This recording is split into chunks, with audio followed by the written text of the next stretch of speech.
Beginner's Guide.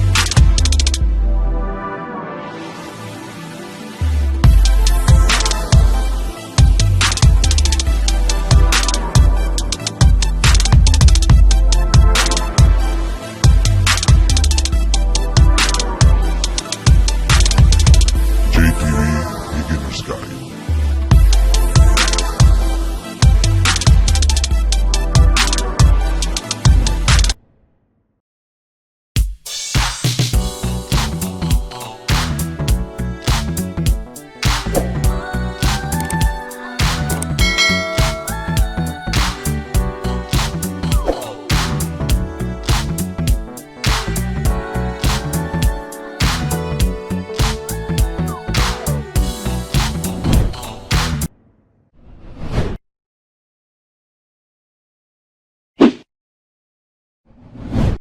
So, hello guys, welcome back to my channel. So, ang papakilala ko sa inyo ngayon is yung After Effects.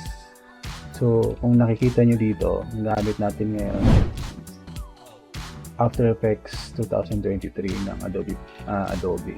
So, para ito sa mga beginners talaga ng Adobe o ng After Effects na hindi pa nakakagawa ng project dito. So, gusto kong ipakilala sa inyo or yung topic natin yun is yung tools at saka yung ano yung tools ng After Effects, pati yung timeline, ano yung timeline at saka yung keyframes ng After Effects. So, kunting trivia lang tayo guys sa After Effects. So, After Effects is originally created by David Herbsman, David Simmons, Daniel Wick, David M. Cotter, and Russell Belfer. So, ang company nila is yung Science and Art and Providence sa Rhode Island. So, the first two version of the software is 1.0 on January 1993 and version 1.1 were released there by the company of COSA. So, yung CEO nun is si William J. Farrell. So, After Effects was acquired by Aldos Corporation in July 1993, which in turn was acquired by Adobe in 1994. So, Adobe first new release of After Effects was version 3.0.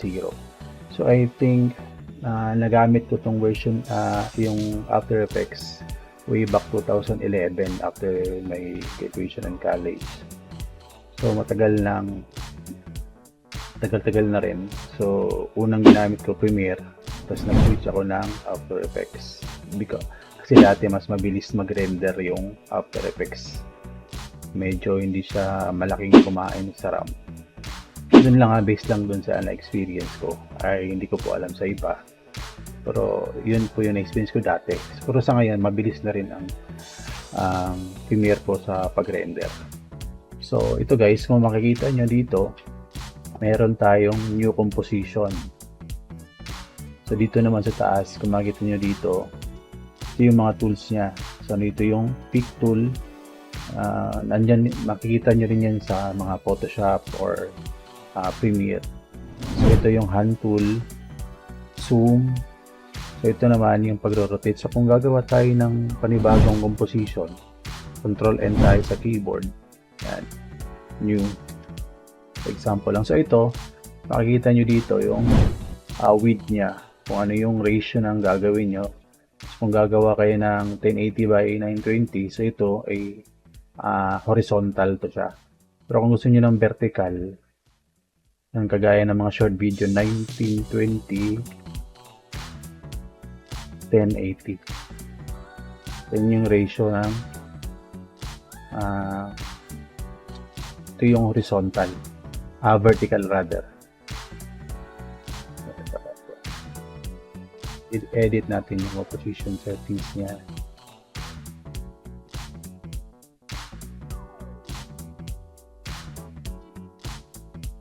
$180, 19, 20.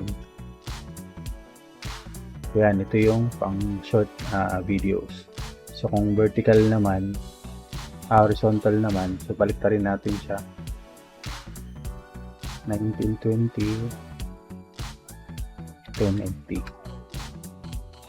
So dito, yung duration ng project na gagawin nyo. For example, ito, 10 seconds. So, kung gusto niyo ng 1 minute, ayan nyo dito. Ayan, 1 minute. Ayan, 1 minute yung duration ng video nyo. JTV Beginner's Guide.